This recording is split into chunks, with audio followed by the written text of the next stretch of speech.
नमस्कार दोस्तों, study with ज्ञान प्रकाश में आप सभी का बहुत बहुत स्वागत है। तारीख है आज की 22 फरवरी। शुरू करेंगे आज के करंट अफेयर। दोस्तों, ये सीरीज अगर आपको पसंद है, वीडियो को आप सपोर्ट करना चाहते हैं तो एक लाइक देना बिल्कुल भी मत भूलिएगा। तो स्टार्ट करते हैं रिवीजन से। सबसे पहले करेंगे कुछ रिवीजन, उसके बाद आज के प्रश्न होंगे, फिर आज की क्विज होगी। बीच बीच में हम आपको स्टडी जीके से संबंधित बहुत सारे इंपॉर्टेंट टिप्स भी देने वाले हैं। तो 19 फरवरी को महान स्वतंत्रता सेनानी गोपाल कृष्ण गोखले की पुण्यतिथि मनाई गई। क्वेश्चन यहाँ पर ये है कि गोपाल कृष्ण गोखले ने सर्वेंट्स ऑफ इंडियन सोसाइटी की स्थापना कब की थी? आंसर है 1905 में। हाल ही में फेसबुक ने किस देश में अपनी सेवाएं लिमिटेड कर दी हैं? तो ये ऑस्ट्रेलिया है, जहाँ पर फेसबुक ने न्यूज़ देने पर प्रतिबंध लगा दिया है। प्राप्त खबरों के अनुसार पाकिस्तान फेड की ग्रे लिस्ट में जून 2021 तक बना रहेगा। फेड का जो मुख्यालय है ये पेरिस में है। This is very important. और टोक्यो ओलंपिक आयोजन समिति के नए अध्यक्ष बने हैं सीको होशीमोतो। यह महिला हैं, यह भी आपको याद रखना है। हाल ही में किस मंत्रालय ने पेयजल सर्वेक्षण का शुभारंभ किया है? सही आंसर है आवास और शहरी मामलों के मंत्रालय। स्कॉच मुख्यमंत्री ऑफ द ईयर अवार्ड से किसे सम्मानित किया गया है? YS जगनमोहन रेड्डी को, मुख्यमंत्री Andhra Pradesh. This is the very important question. And next is, किस राज्य ने free gift milk to girls student पहल की शुरुआत की है? तो जो वहाँ पर बालिका विद्यार्थी हैं उनके लिए 200 ग्राम जो दूध है वो दिया जा रहा है सिक्किम में। तो सिक्किम। विश्व सामाजिक न्याय दिवस, वर्ल्ड सोशल जस्टिस डे, ये मनाया जाता है प्रतिवर्ष 19 फरवरी को। और इसके लिए 2020 की थीम रखी गई थी closing the inequalities gap to achieve social justice. और इम्पॉर्टेंट है यहाँ पर थीम 2021 की, a call for social justice in the digital economy. तो दोनों थीम आपको याद रखना है। कौन सी संस्था विश्व सौर बैंक का निर्माण करेगी? सही आंसर है international solar alliance. International solar alliance, और इसका मुख्यालय है गुरुग्राम, हरियाणा में। हाल ही में प्रधानमंत्री मोदी ने भारत के सबसे लंबे पुल की आधारशिला रखी है और ये जुड़ेगा असम और मेघालय को। भारत के सबसे लंबे रेल ब्रिज, ये नाम था इसका बोगीबील रेल रोड ब्रिज। तो ये डबल डेकर ब्रिज है और इसका उद्घाटन किया गया था दिसंबर 2018 में प्रधानमंत्री मोदी के द्वारा। तो असम में ये बन रहा है, ठीक है, बन चुका है। हाल ही में किस राज्य ने अटल भूजल योजना का विस्तार अपने हर जिले में किया है? यानी कि कुल मिला के पहले ये जो योजना थी वो 10 जिलों तक थी, अब बाकी के जो 65 जिले हैं, अब आप समझ गए होंगे कि ये उत्तर प्रदेश है। तो सभी 75 जिलों में अटल भूजल योजना का विस्तार कर दिया गया है। निम्नलिखित में से किसने UNEP द्वारा सम्मानित एशिया पर्यावरण प्रवर्तन पुरस्कार 2020 प्राप्त किया है? तो ये है वन्यजीव अपराध नियंत्रण ब्यूरो। Very important. हाल ही में समाचारों में रहा IIF अंतर्राष्ट्रीय वित्त संस्थान का मुख्यालय है वाशिंगटन DC, USA। कासरगोड सौर ऊर्जा परियोजना कहाँ पर स्थापित की जा रही है? तो सही जवाब इसका केरल है। वेरी इंपॉर्टेंट, ये आपको बिल्कुल याद रखना है, इसको याद रखना, कासरगोड सौर ऊर्जा परियोजना। तो ये कासरगोड नामक स्थान पर स्थापित हो रही है, इसलिए इसका नाम कासरगोड रखा गया। 82वीं senior national table tennis championship प्रतिस्पर्धा जीत ली है मनिका बत्रा ने। इंपॉर्टेंट। हाल ही में भारत के किस शहर को tree city of the world के रूप में मान्यता दी गई है? तो भारत का एकमात्र शहर ये हैदराबाद है। और दुनिया के कुल मिला के 63 देशों से 120 शहरों को चुना गया है, उसमें भारत का मात्र एक शहर है हैदराबाद। भीम आर्मी के प्रमुख चंद्रशेखर आजाद और 5 भारतीय मूल की हस्तियों को 2021 टाइम 100 नेक्स्ट में शामिल किया गया है। क्वेश्चन है कि भीम आर्मी की स्थापना कब हुई थी? सही जवाब होगा 2015 में। 6वां मृदा स्वास्थ्य कार्ड दिवस हाल ही में 19 फरवरी को मनाया गया। विश्व पेंगोलिन दिवस हाल ही में मनाया गया 20 फरवरी को। अंतर्राष्ट्रीय मातृभाषा दिवस मनाया गया 21 फरवरी को। तो ये हो गया रिवीजन। अब आज का जो पहला क्वेश्चन है वेरी वेरी इंपॉर्टेंट होगा आप सभी की परीक्षाओं के लिए और फॉर ऑल द एग्जाम्स। लेकिन उसके पहले आपको बता दें कि अगर आप रिवीजन करना चाहते हैं तो आपको एवरी वीक एक रिवीजन वीडियो मिलता है। इसके अलावा एवरी मंथ आपको ई बुक प्रोवाइड की जाती है जिसको आप परचेज कर सकते हैं। सभी लिंक्स मिल जाएंगे आपको वीडियो के डिस्क्रिप्शन में। हाल ही में संपन्न ऑस्ट्रेलियन ओपन 2021 का फीमेल सिंगल्स महिला एकल का खिताब किसने जीता है? Very very important question.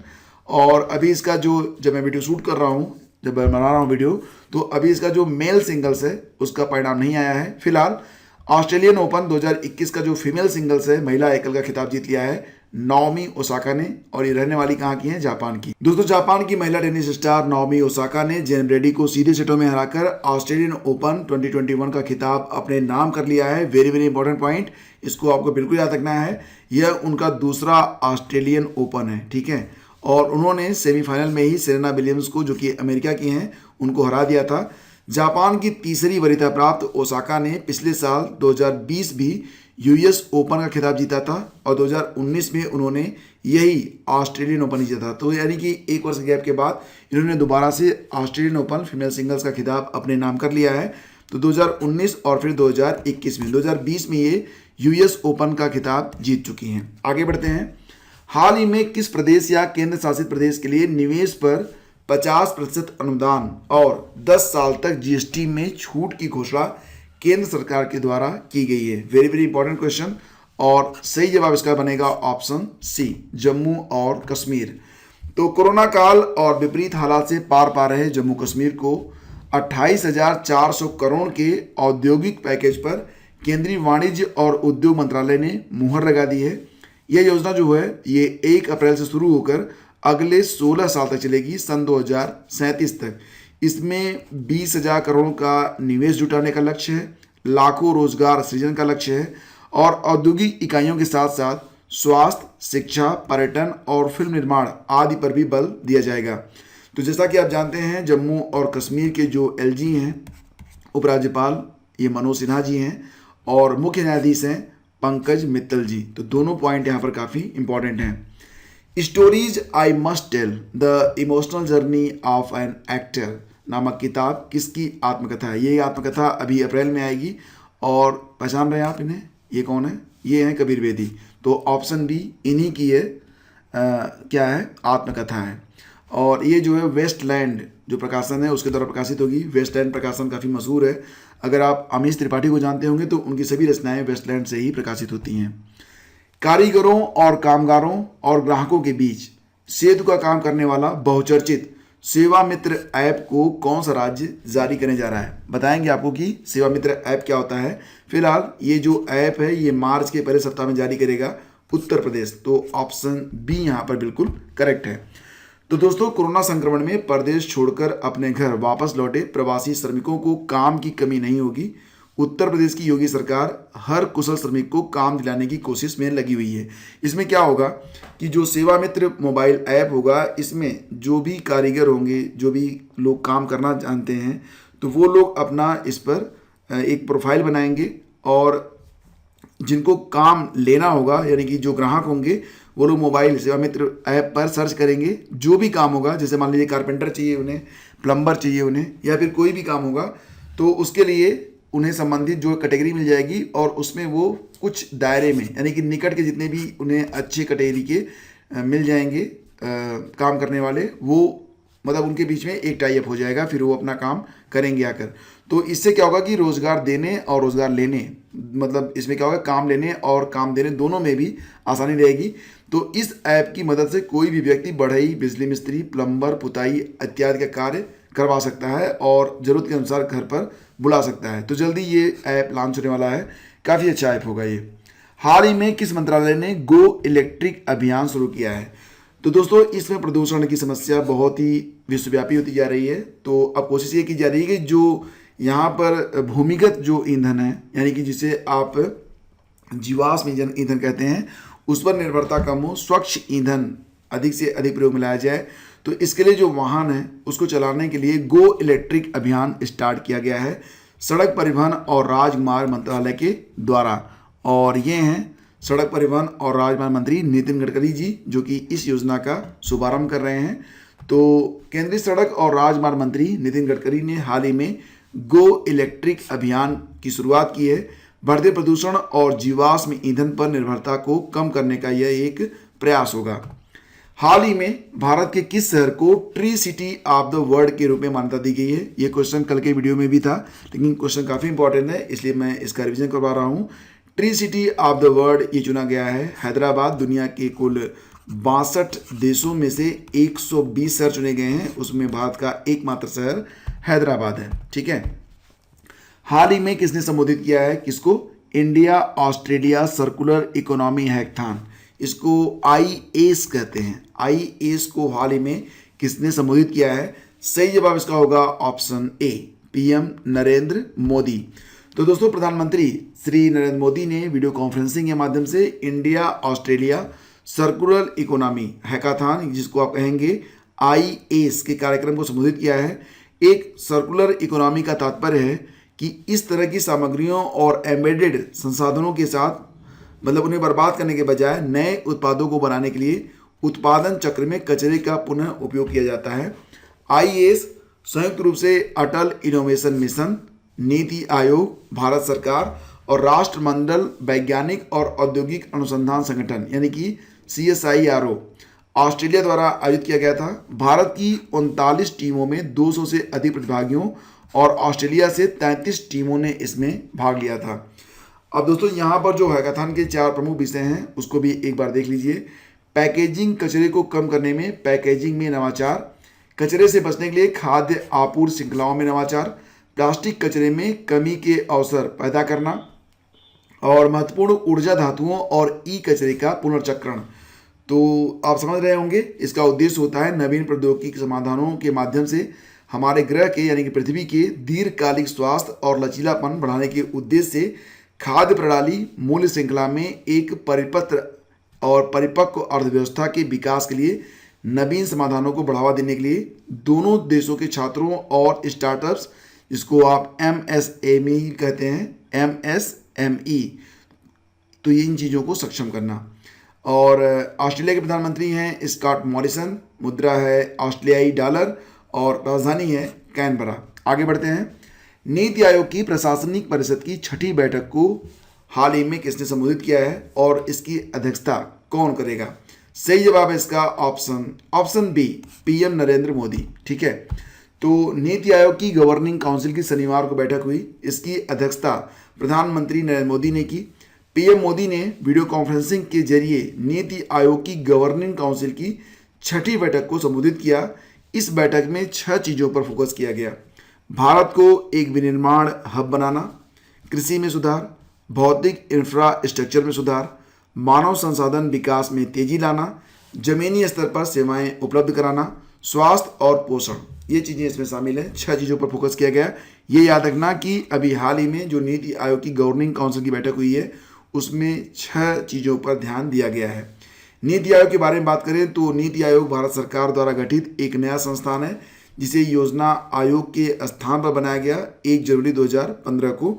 वर्तमान में इसके अध्यक्ष प्रधानमंत्री ही होते हैं, उपाध्यक्ष डॉक्टर राजीव कुमार हैं और CEO कौन हैं? ये हैं अमिताभ कांत। कौन सा देश एरो4 नामक एक नई बैलिस्टिक मिसाइल ढाल विकसित कर रहा है? बैलिस्टिक मिसाइल ढाल, तो ये जो बैलिस्टिक मिसाइल ढाल है ये बना रहा है इजराइल अमेरिका के सहयोग से। ठीक है, तो ये आपको याद रखना है। और वर्तमान जो इजरायली राष्ट्रपति हैं उनका नाम क्या है? Reuven Rivlin. और प्रधानमंत्री कौन है? Benjamin Netanyahu. हाल ही में किसने इंटेंसिफाइड मिशन इंद्रधनुष 3.0 को लॉन्च किया है? तो दोस्तों जैसा कि आप जानते हैं 2020 नियर अबाउट कोरोना काल में ही बीत गया, तो टीकाकरण का जो अभियान होता है जिसमें गर्भवती महिलाएं और बच्चों को शामिल किया जाता है, तो उसमें थोड़ी बहुत जो है कमी रह गई थी। तो अब कोशिश ये की जा रही है कि टीकाकरण का जो कार्यक्रम है वो बहुत तेज़ी से चला जाए। इसके लिए अभी हाल ही में इंटेंसिफाइड मिशन इंद्रधनुष 3.0 को लॉन्च किया गया है।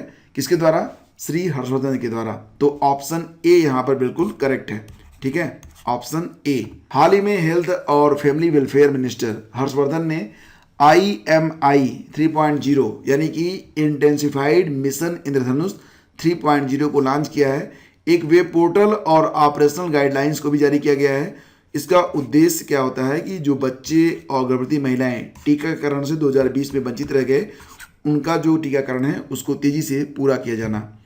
भारत ने वीजा सुविधा और चमड़ा प्रौद्योगिकी के संबंध में किसके साथ समझौता किया है? सही जवाब इसका होगा ऑप्शन सी, इथियोपिया के साथ। तो दोस्तों यहाँ पर आपको बता दें कि इथियोपिया ये एक देश है जो कि हॉर्न ऑफ अफ्रीका के अंतर्गत आता है और इसका जो कैपिटल है वो अदीस अबाबा है, ये भी आपको याद रखना है। CSIR ने किसको बढ़ावा देने के लिए bill and Melinda Gates foundation के साथ एक समझौता ज्ञापन पर हस्ताक्षर किए हैं? सही जवाब होगा इसका ऑप्शन डी, स्वास्थ्य और अनुसंधान। तो bill and Melinda Gates foundation और वैज्ञानिक तथा औद्योगिक अनुसंधान परिषद दैट इज CSIR ने समझौता ज्ञापन MOU मेमोरेंडम ऑफ अंडरस्टैंडिंग पर हस्ताक्षर किए हैं। यह समझौता देश में स्वास्थ्य से जुड़े अनुसंधान को बढ़ावा देने के लिए किया गया है। शुक्रवार को जारी एक बयान में जानकारी दी गई है। इसमें कहा गया है कि गेट्स फाउंडेशन और CSIR के वैज्ञानिक प्रौद्योगिकी गठजोड़ के लिए अवसरों को चिन्हित करने को लेकर मिलकर काम करेंगे। बयान के अनुसार जिन क्षेत्रों में अनुसंधान में सहयोग किया जाएगा उसमें आनुवंशिक बीमारियां शामिल हैं जो शिशु और नवजात मृत्यु दर को प्रभावित करती हैं। किस देश ने हिमालयी गुलाबी नमक को भौगोलिक संकेतक यानी कि GI के रूप में पंजीकृत कराने का फैसला किया है? सही जवाब इसका होगा ऑप्शन बी, पाकिस्तान। ठीक है, तो फ्रेंड्स पाकिस्तान ने हिमालयी गुलाबी नमक को भौगोलिक संकेतों यानी कि GI के रूप में पंजीकृत कराने का फैसला किया है ताकि दूसरे देशों द्वारा इसका अनअधिकृत इस्तेमाल को रोका जा सके। GI टैग क्या होता है? GI टैग एक भौगोलिक संकेत है जो किसी विशेष क्षेत्र या राज्य या देश के उत्पाद, निर्माता या व्यवसायियों के समूह को अच्छी गुणवत्ता के कृषि, औद्योगिक एवं प्राकृतिक वस्तुओं को बनाने के लिए दिया जाता है। इस कीमती नमक का निष्कर्षण पंजाब में साल्ट रेंज से किया जाता है जो पोतोहार पठार के दक्षिण और झेलम नदी के उत्तर तक फैला है। डॉन जो कि पाकिस्तान का एक अखबार है, तो उसकी खबरों में कहा गया है कि यह फैसला बौद्धिक संपदा संगठन की बैठक में लिया गया है। गुलाबी नमक क्या होता है? गुलाबी नमक एक ऐसा नमक है जिसमें खनिज की प्रचुरता होती है और ये स्वास्थ्य के लिए लाभदायक होता है। तो बासमती चावल को अपने उत्पाद के तौर पर पंजीकृत कराने के लिए भारत के कदम के खिलाफ पाकिस्तान 27 सदस्यीय यूरोपियन यूनियन से भी लड़ रहा है। अगला क्वेश्चन होगा, DRDO ने किस स्थान पर हेलिना और Dhruvastra anti tank guided missile का सफलतापूर्वक परीक्षण किया? सही जवाब इसका होगा क्या? सही जवाब होगा इसका ऑप्शन डी, पोखरण में। ठीक है, तो दोस्तों यहाँ पर आपको बता दें कि हेलिना आर्मी वर्जन और Dhruvastra air force version missile systems के लिए संयुक्त उपयोगकर्ता परीक्षण में एडवांस लाइट हेलीकॉप्टर यानी कि ALH प्लेटफॉर्म से डेजर्ट रेंज में किए गए हैं। मिसाइल प्रणालियों की रक्षा अनुसंधान और विकास संगठन यानी कि DRDO के द्वारा स्वदेशी रूप से डिजाइन और विकसित किया गया है। तो DRDO ने इसे स्वदेशी रूप से बनाया है। हेलिना और ध्रुवास्त्र तीसरी पीढ़ी के lock on before launch LOBL fire and forget anti tank guided missile हैं, यानी कि दागो और भूल जाओ, जो डायरेक्ट हिट मोड के साथ साथ टॉप अटैक मोड दोनों में लक्ष्य पर निशाना साधने में सक्षम है। इस प्रणाली में सभी मौसम में दिन और रात सभी समय यह अपने निशाने को बेच सकते हैं। रक्षा मंत्री श्री राजनाथ सिंह ने उपलब्धियों के लिए DRDO, सेना और वायुसेना को बधाई दी है। रक्षा अनुसंधान एवं विकास विभाग के सचिव और DRDO के अध्यक्ष डॉक्टर G सतीश रेड्डी ने सफल परीक्षणों में शामिल टीमों के प्रयासों की सराहना की है। हाल ही में कुबेर भुगतान प्रणाली का शुभारंभ किस केंद्र शासित प्रदेश में किया गया? सही जवाब इसका होगा ऑप्शन डी, जम्मू और कश्मीर में। तो वित्त विभाग के वित्तीय आयुक्त डॉक्टर अरुण कुमार मेहता ने रिजर्व बैंक ऑफ इंडिया की जम्मू कश्मीर शाखा में कुबेर भुगतान प्रणाली शुरू करवाई है। RBI का नई भुगतान व्यवस्था मौजूदा सरकारी भुगतान प्रणाली में बदलाव लाएगा। कर्मचारी के वेतन और पेंशन भोगी पेंशन सहित सभी प्रकार के सरकारी भुगतान RBI के कुबेर के माध्यम से किए जाएंगे। प्रदेश कुबेर भुगतान प्रणाली के वर्जन 2.9 को लागू करने वाला पहला केंद्र शासित प्रदेश बन रहा है। ठीक है, तो याद रखना कि ये जो जम्मू और कश्मीर है ये कुबेर भुगतान प्रणाली के वर्जन 2.9 को लागू करने वाला पहला केंद्र शासित प्रदेश बन रहा है। तो फ्रेंड्स, अब बारी है आज के क्विज की। तो क्विज नंबर 21 में मैंने आपसे सवाल किया था कि पश्चिमी भारत के DK कर्वे का नाम निम्नलिखित में से किस संदर्भ में आता है? सही जवाब इसका क्या होगा? सही जवाब इसका होगा ऑप्शन सी, स्त्री शिक्षा और समाज सुधार। तो ऑप्शन सी इसका बिल्कुल करेक्ट है। और दोस्तों यहाँ पर बहुत सारे लोग बहुत ही शानदार आंसर राइटिंग कर रहे हैं और मैंने आपसे पहले भी कहा है कि जब आप लिखते हैं तो चीज़ें आपके दिमाग में ड्रिल हो जाती हैं, लंबे समय तक रहती हैं। तो अगर आप गंभीरता से किसी भी परीक्षा की तैयारी कर रहे हैं तो लिखिए, समय दीजिए और ये चीज़ें जो आप करेंगे ये आपके बहुत अधिक हित में रहेगी। तो आप भी अगर आप तक आंसर राइटिंग नहीं कर रहे हैं तो आज से स्टार्ट करिए। मैं सभी के आंसर को रीड करता हूँ, भले ही मैं रिस्पॉन्स ना कर पाऊँ लेकिन रीड मैं सभी को करता हूँ, क्योंकि आप समझ रहे हैं कि मुझे और भी बहुत कुछ यहाँ पर मेंटेन करना पड़ता है। प्रायद्वीपीय भारत का सबसे दक्षिणी बिंदु कन्याकुमारी स्थित है कहाँ पर? ये है प्रश्न आपका। 4 विकल्प है, कर्क रेखा के उत्तर में, मकर रेखा के दक्षिण में, भूमध्य रेखा के उत्तर में या फिर भूमध्य रेखा के दक्षिण में। ये क्वेश्चन पूछा गया था 69,000 शिक्षक भर्ती में। तो फ्रेंड्स इसका आंसर लिखिएगा पूरी डिटेलिंग के साथ, मैं जरूर पढ़ूंगा उसको और बाकी के लोग भी पढ़ेंगे। कृपया आप लोग एक दूसरे का जो आंसर आता है उसको भी आप लोग रिव्यू कर दिया करें। जो अच्छे आंसर आते हैं उसको लाइक भी आप लोग जरूर किया करें। तो फ्रेंड्स हम मिलेंगे आपसे अगले वीडियो में। आज्ञा दीजिए, नमस्कार, जय हिंद।